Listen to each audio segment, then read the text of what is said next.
왜 하나님의 아들이라는 예수가 십자가에서 고난을 받고 죽어야 했을까요?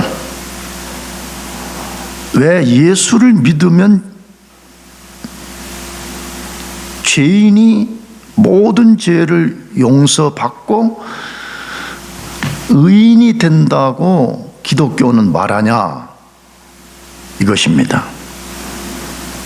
왜 예수를 믿으면 하나님의 진노의 심판에서 벗어나고 구원을 받는다고 기독교 복음은 말하냐 하는 것입니다. 이 질문들은 사람들에게 엄청난 궁금증, 의심, 저항을 불러일으키는 질문들입니다.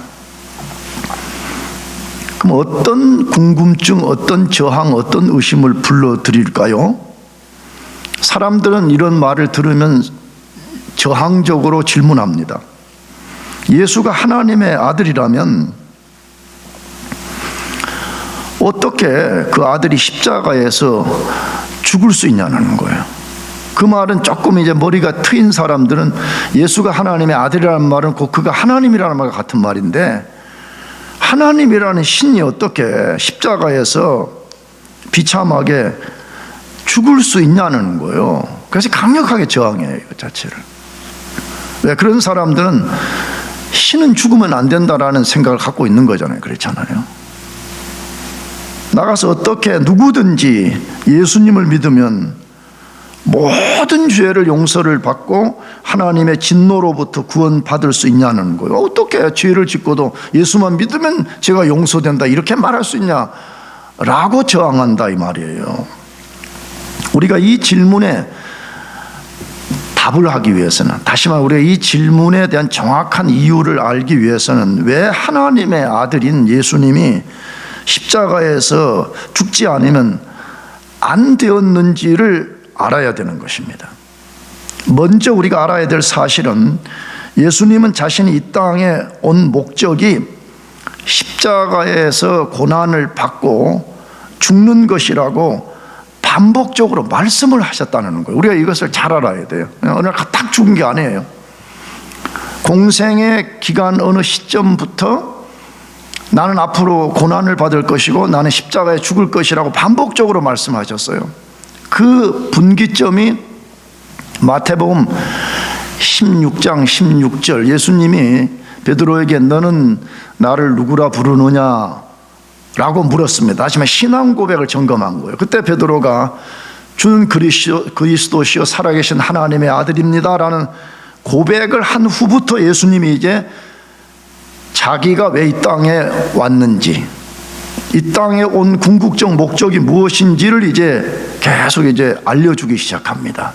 우리가 그걸 잠깐 추적하려고 그러는데, 마태복음 17장 12절, 내가 너희에게 말하노니 엘리야가 이미 왔으되 사람들이 알지 못하고 임의로 대우하였도다. 인자도 이와 같이 그들에게 고난을 받으리라. 여기 앞에 엘리야가 이미 왔다는 말은 세례 요한을 지칭한 거죠. 세례 요한이 메시아의 전령자로 왔지만 사람들이 그가 누구인지 제대로 깨닫지도 못하고 아무렇게 대우해 버렸다는 거예요. 인자도 이와 같이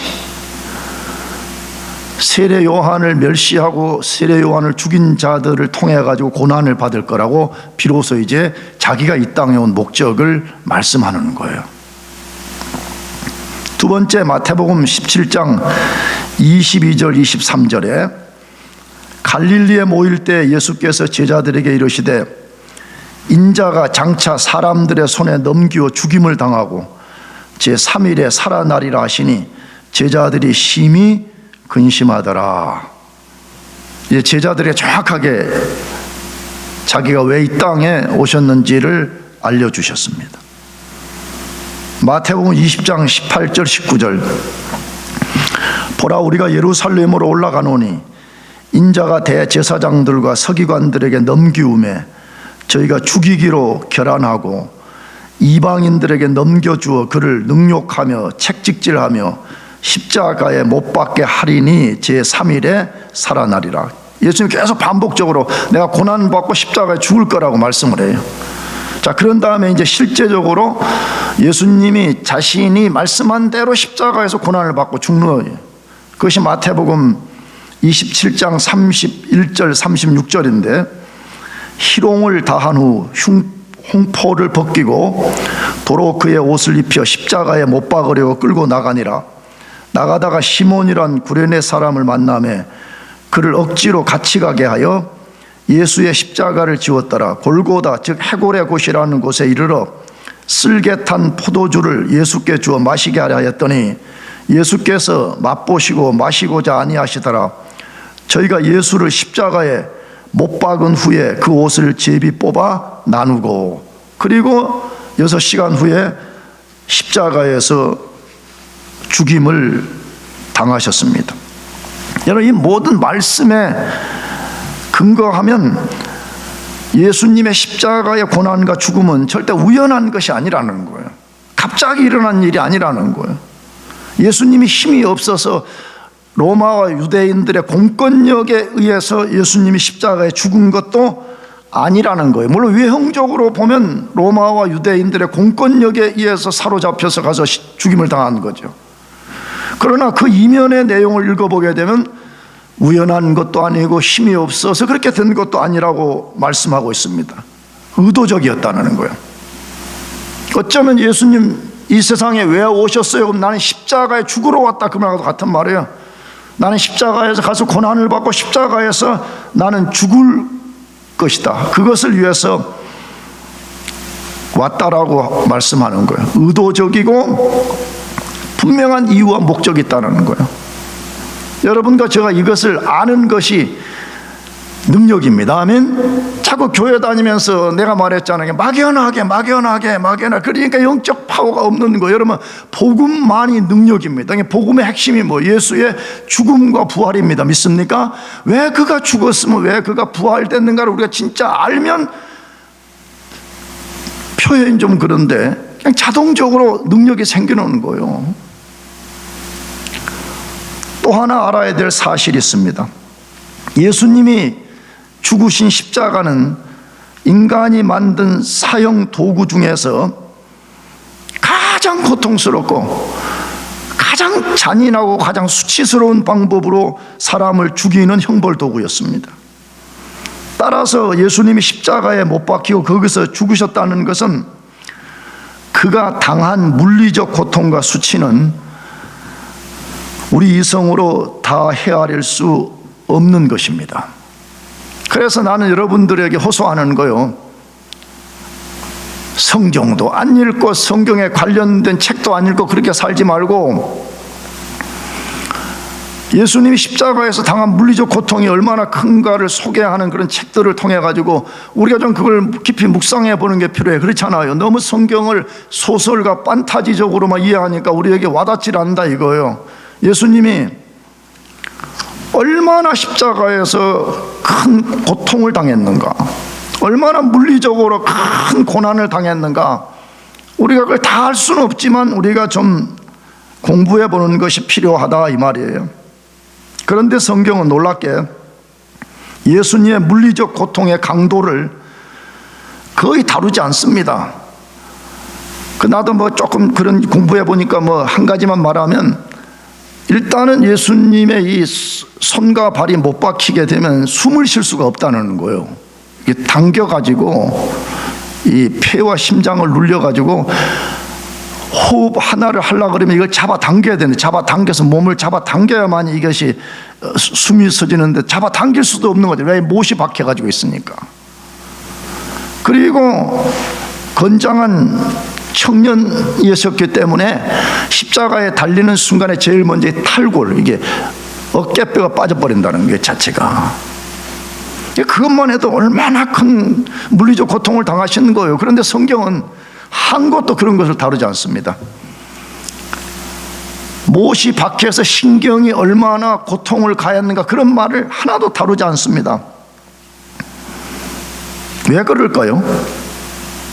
우리 같으면 막 죽게 되었다고 막 엄살도 좀 떨면서 막 좀 과장해가지고 막 이렇게 할 수 있잖아요. 그렇잖아요. 근데 왜 전혀 그 극한 고통을 당했는데 물리적 고통을 전혀 소개하지 않습니다.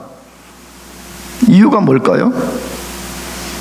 물리적 고통은 독자들인 우리들의 상상에 맡기는 거예요. 십자가의 형벌이 얼마나 고통스러운가는 너희가 상상해 보라는 거예요. 너희들 칼로 조금만 베이거나 잘려도 고통을 당하는데 십자가에 달리는 것이 얼마나 큰 고통인가 상상해 보라는 거예요. 그래서 성경의 목적은 어디에 있냐? 신학적 이유를 알라는 거. 무슨 적 이유를 알라고요? 신학적 이유. 다시 말하면 왜 하나님의 아들이라고 하는 분이 십자가에서 수치와 고통을 겪고 죽어야 했는지를 너희들이 정확하게 이해를 하라는 거예요.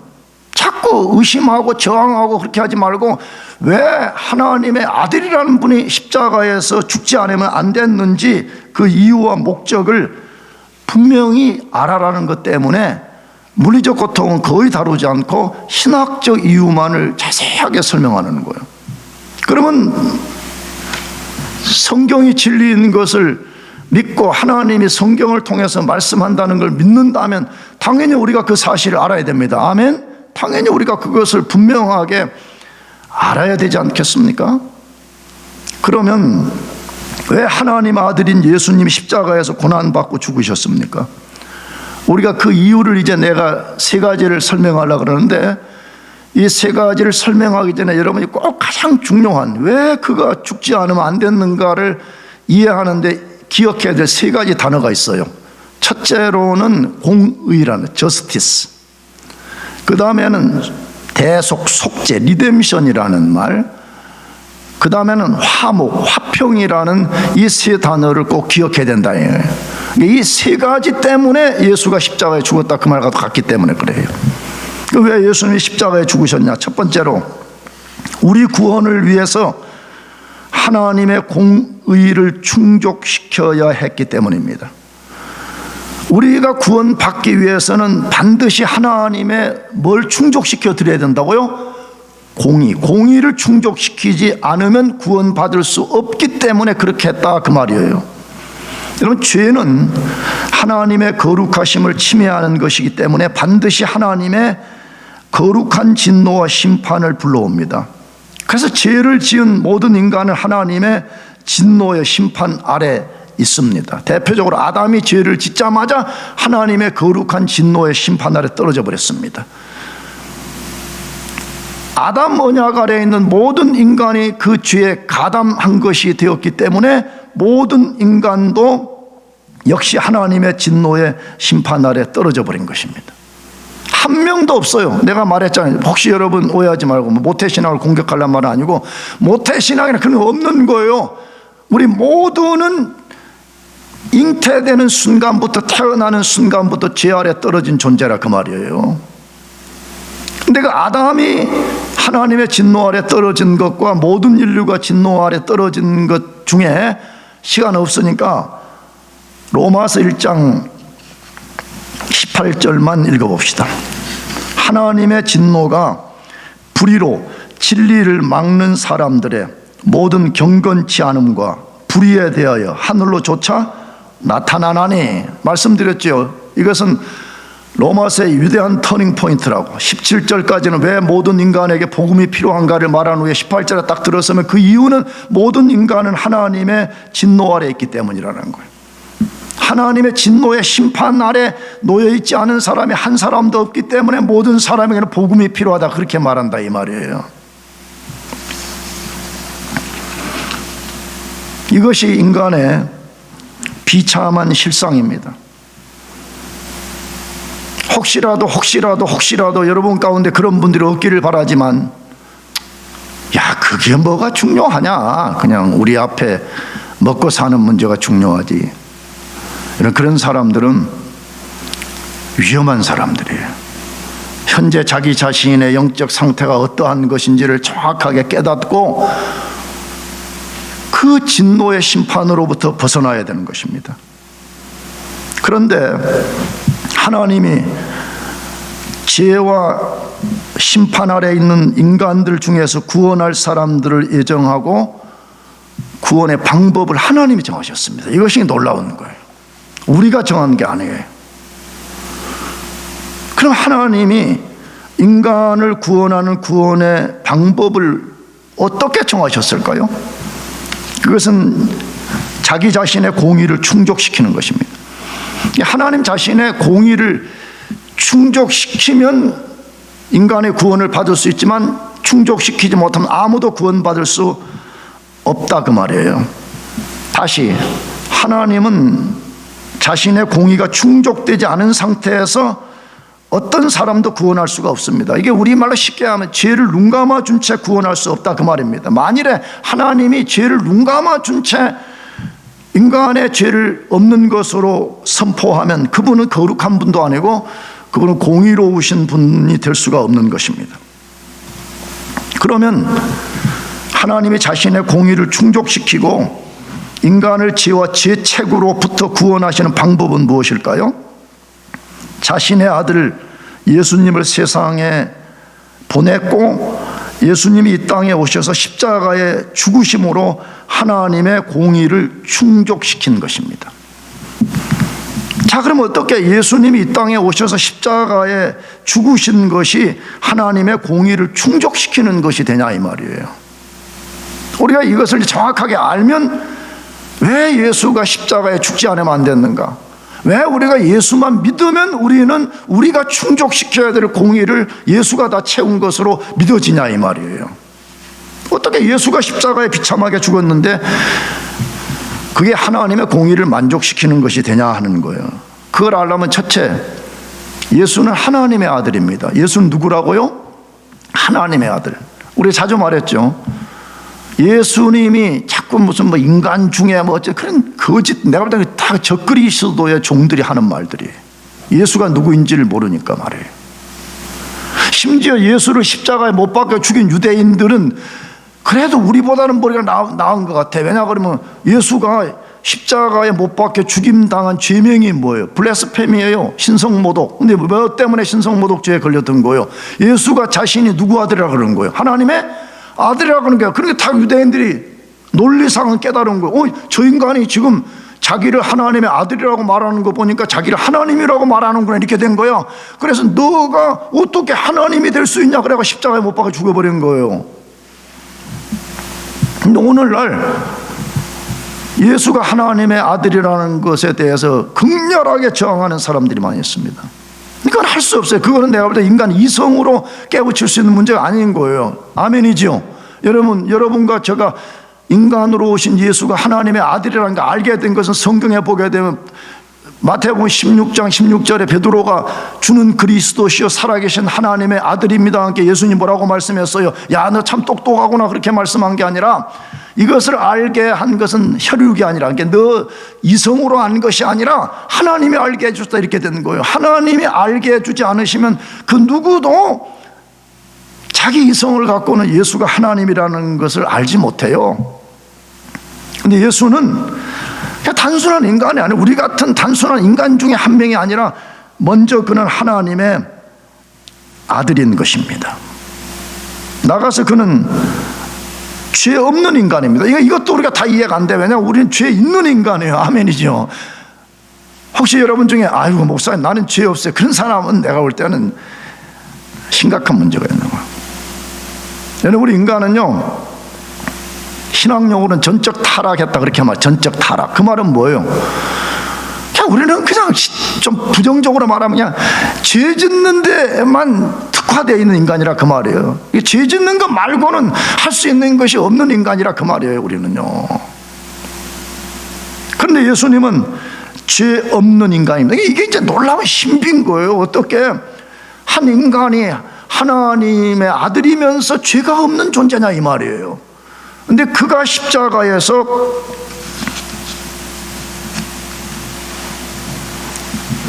하나님의 진노의 심판, 공의의 심판을 받으심으로 하나님의 공의를 충족시키신 것입니다. 다시 말하면 하나님이 자기 아들에게, 인류에게 쏟아 부어야 되는 모든 진노를 거기다 다 쏟아 부으신 거예요. 그러니까 우리가 알지만 예수님이 십자가에 6시간 동안 달려 있었거든요. 몇 시간요? 6시간 달려 있는데 하나님의 진노를 다 쏟았다는 여러 증거들이 거기 나타나요. 제일 먼저로는 예수님 자신이 먼저 죽어버려요. 다른 강도들보다 먼저 죽어버려요. 6시간 만에 죽어버려요. 그냥 나가서 예수님을 둘러싼 우주의 환경들이 슬픔에 빠져버려요. 왜냐? 하나님의 아들에게 하나님이 진노를 쏟아 부어버렸기 때문에. 그래서 하나님 자신의 진노를 완전하게 예수에게 쏟아 부으심으로써 예수가 하나님의 공의를 만족시킨 거예요. 그 어떻게 그게 만족이 가능하냐 할 때 아까 말한 그거예요. 예수는 모든 인류를 다 합치고 모든 만물을 다 합친 것보다 고귀한 가치를 가진 존재예요. 왜 그렇지요? 그는 하나님의 아들이시요, 그는 죄가 없는 인간이기 때문에 그의 죽음을 통해 가지고 인간의 모든 죄를 폭파시켜버려 덮어버릴 수 있는 가치를 가진 존재이기 때문에 예수의 십자가의 고난과 죽음이 하나님의 공의를 만족시켜버린 것입니다. 그 사실을 성경이 말하는 거예요. 뭐라고? 그렇기 때문에 누구든지 예수를 구주로 믿으면, 그러니까 진짜 구원을 받으면 하나님이 그 사람의 모든 죄를 용서해 주시고 진노의 심판에서 즉각 구원해 주신다는 거예요. 그래서 다시는 이따가 뒤에 다루겠지만 그런 사람은 하나님이 볼 때 더 이상 죄인이 아니에요. 다시 하나님이 그 사람에게 진노의 심판을 쏟는 일은 없다는 거예요. 그래서 그 사실을 바울 사도가 로마서 3장 25절 26절에서 말씀한 건데 읽어봅시다. 이 예수를 하나님이 그의 피로 인하여 믿음으로 말미암는 화목제물로 세우셨으니 이는 하나님께서 길이 참으시는 중에 전에 지은 죄를 간과하심으로 자기의 의로우심을 나타내려 하심이니 곧 이때 자기의 의로우심을 나타내사 자기도 의로우시며 또한 예수 믿는 자를 의롭다 하려 하심이니라. 특별히 26절에 주목해야 되는 거죠. 곧 이때 자기의 의로우심을 나타내서 자기도 의로우시고 또한 예수 믿는 자를 뭐하려 하랴미라?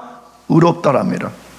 절대 공의로우신 하나님, 절대 거룩하신 하나님이 죄인인 우리 죄를 어떻게 용서할 수 있냐 그 말이지요. 그것은 예수 그리스도가 십자가의 죽음을 통해서 하나님의 공의를 만족시킴으로써 하나님이 우리 죄를 용서하는 것도 공의롭고 죄 용서를 받는 우리도 공의롭게 되었다. 왜? 우리의 죄값과 우리의 모든 것을 예수가 지불해 버렸기 때문에 하나님도 공의롭고 용서받는 우리도 공의롭게 되었다 그 말인 거죠. 놀라운 은혜죠. 이것을 이해하면, 만약에 진짜 우리가 이것을 이해하고 믿는다 그러면, 그래 모르겠어, 나도 이론적인지 모르겠어, 그냥 이렇게 살 수가 없는 거야. 그렇잖아. 이걸 내가 뭐 공로를 세워가지고 구원을 획득하고 내가 좀 선행을 많이 쌓아가지고 내가 하나님의부터 죄 용서를 받았다 그러면 내 공로가 있는 거란 말이에요. 그렇잖아요. 근데 우리는 아무것도 할 수 없는 존재란 말이에요. 전적 타락, 전적 부패, 쉽게 말해 죄 짓는 것 말고는 할 수 있는 것이 아무것도 없는 존재를 하나님이 죄 용서하고 의롭다 하고 자기 백성 삼아주셨다는 것은 이게 우리 영원히 주를 찬송해야 되는 이유예요. 아멘. 그래서 여기 계시록 5장에 가면 예수 그리스도의 보좌를 중심으로 펼쳐지는 완성된 하나님 나라를 소개하는데, 그 만물이 예수 그리스도를 찬양하는, 경배하는 내용 중에 하나가 뭐냐면 바로 이걸 다루는 거예요. 어린 양인 예수의 피로 우리를 구속해 줬다는 거예요. 다시 말하면 내가 죄 용서받고 천국에 들어올 수 있는 것은 내 공로는 1도 없습니다 이 말이에요. 그러니까 이 복음을 이해하는 사람, 이 예수의 고난과 죽음을 이해하는 사람은 그냥 그렇게 살 수가 없는 거예요. 그렇잖아요. 그냥 아무리 죄 짓고 살 수 있는 게 아닌 거예요.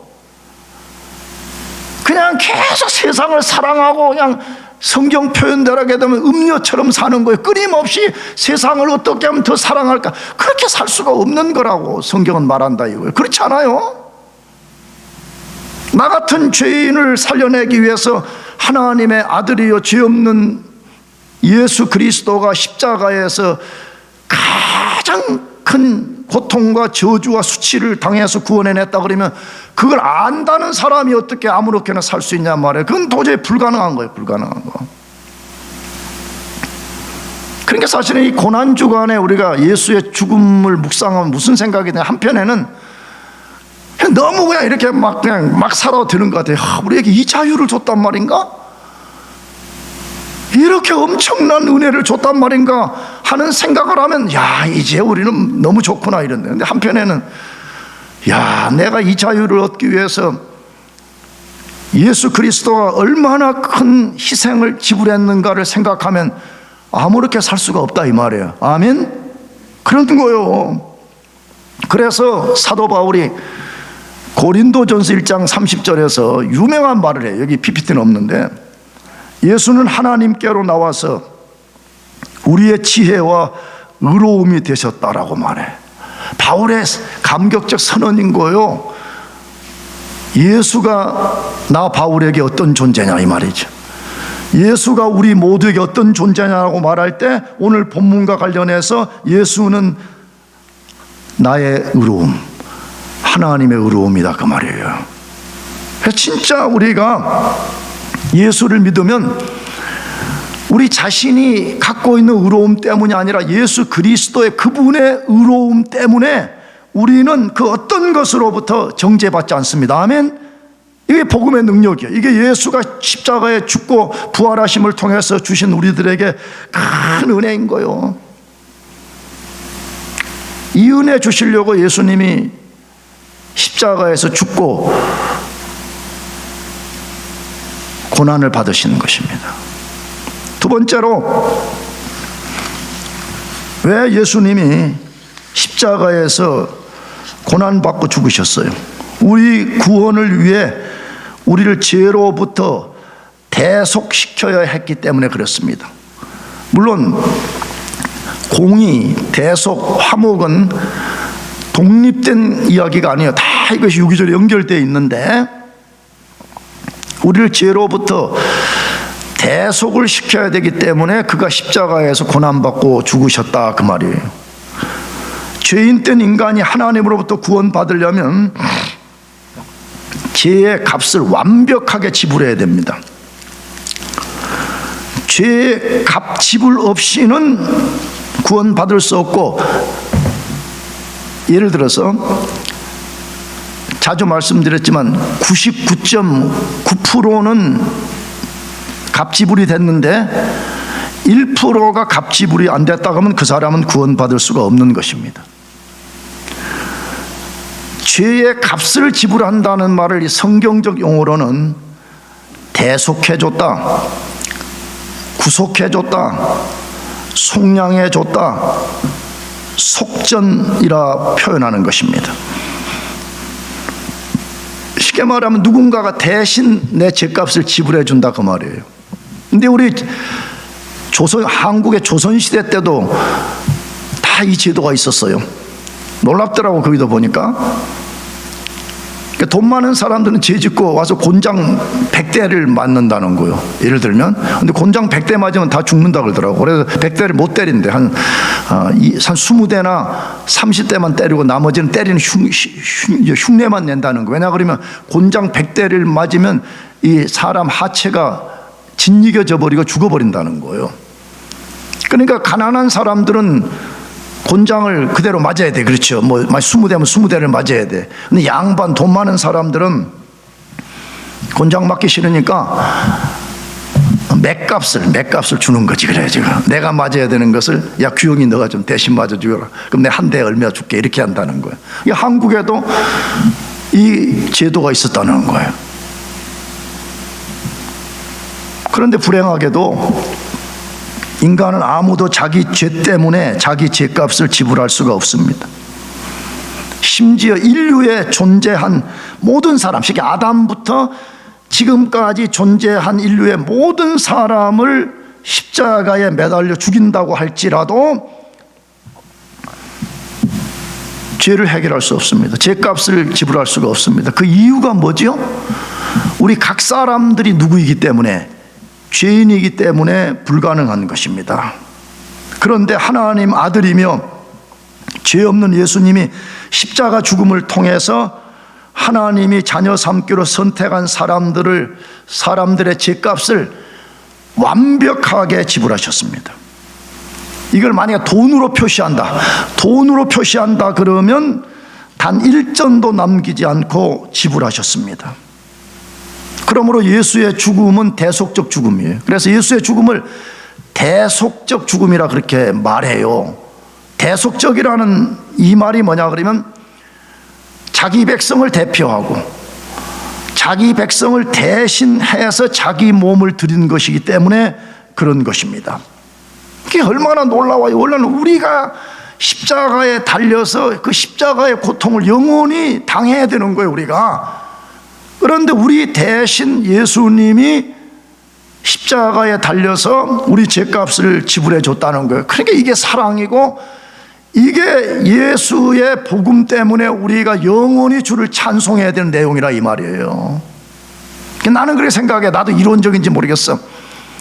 그러니까 자기가 복음을 압니다, 복음을 믿습니다 그러는데 하나님께 대해서 아무렇게나 해. 예배가 뭐 처삼촌 벌초하듯이 아무렇게나 자기 마음대로. 찬송이 불붙지 않아? 여러분은 어때요? 솔직히 찬송하면, 내가 자주 말하면 진짜 여러분 속에서 하나님 되심을 높이기 위한 그 열정 때문에 부르는 거예요? 아니면 4분의 3박자 몇 박자 나오면 그냥 나도 모르는 사이에 그냥 박수 치는 거예요? 내가 볼 때는, 나도 이론이 될까 봐서 조심스러운데, 내가 볼 때는 이 사실을 안다, 그렇게 살 수가 없는 거예요. 그렇잖아요. 아니, 자기가 십자가에 달려서 십자가의 고통과 수치를 영원히 당해야 되는데 예수가 대신 나를 위해서 당해 주시고 나는 나에게 자유와 생명을 주셨어. 아니, 근데 내가 어떻게 그 일을 해주신 예수 앞에 내가 아무렇게나 살 수 있냐? 그건 불가능한 거예요, 내가 볼 때는.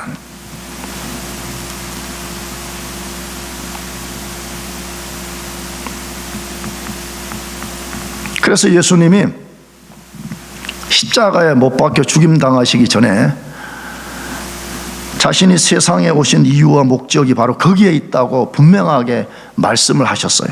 그것이 마태복음 20장 28절하고 마가복음 10장 45절 두 절인데, 마태복음 20장 28절만 읽어보려고 그래요.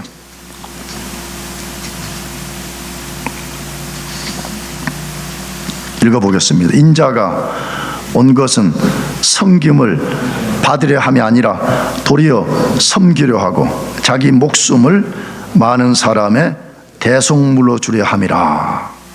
예수님이 이 세상에 왜 오셨대? 하나님의 아들이신 분이 나 너희들에게 섬김 받으러 온 거 아니야 그 말이지. 나 이 세상에 온 목적은 도리어 섬기려고 왔고. 자, 그렇다면 예수님이 섬기려고 한 많은 사람은 도대체 누구를 가리키는 거냐 이 말이에요. 또 보편 구원자들은 모든 사람들이라 그렇게 말해. 당연히 아닌 거예요. 여러 이유 때문에. 하나님이 창세전에 구원하기로 예정한 사람들을 섬기러 온 거예요. 자, 그러면 예수님이 그 사람들을 섬기는 최고의 방식은 무엇이라고 말해요? 자기 목숨을 대속물로 주는 것이다 라고 말씀하고 있습니다. 이것이 바로 구속, 속량, 속전, 죄값을 예수님이 대신 지불하기 위해서 오신 것이다, 지금 그 말을 하고 있는 것입니다. 그래서 실제 예수님이 자기 몸을 대속물로 드리기 위해서 자신이 몸으로 직접 십자가를 지고 십자가에서 고난을 당하고 십자가에서 죽음을 통해서 우리의 죄값을 하나님께 완전하게 지불해버린 것입니다.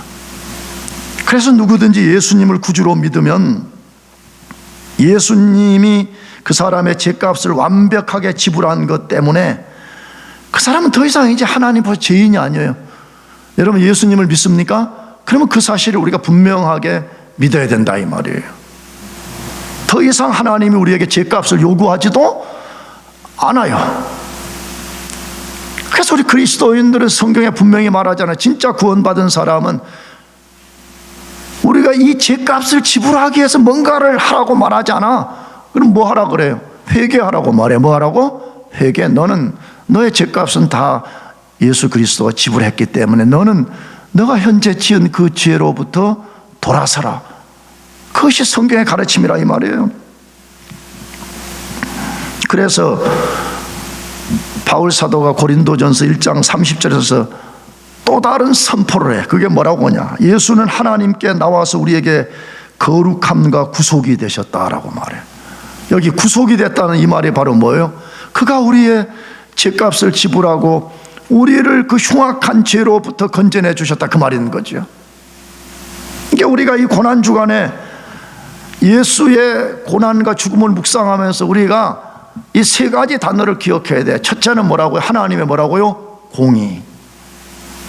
근데 하나님의 공의를 예수 그리스도가 성취시켜 충족시켜 주시고 나에게 그 의를 주셨다. 그래서 나는 그리스도의 의가 나의 생명이라는 거예요. 그리스도가 나의 전신갑주라는 거예요.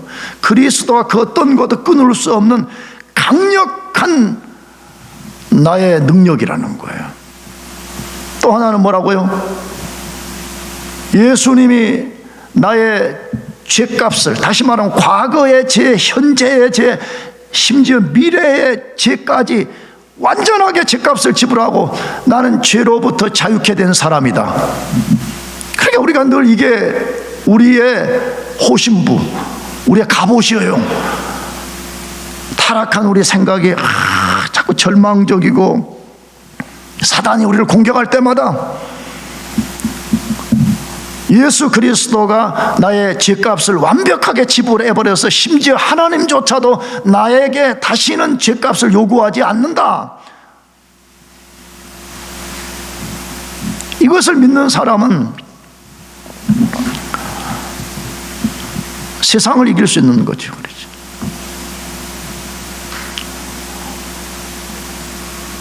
오늘 이 고난주간이 시작되는 이날에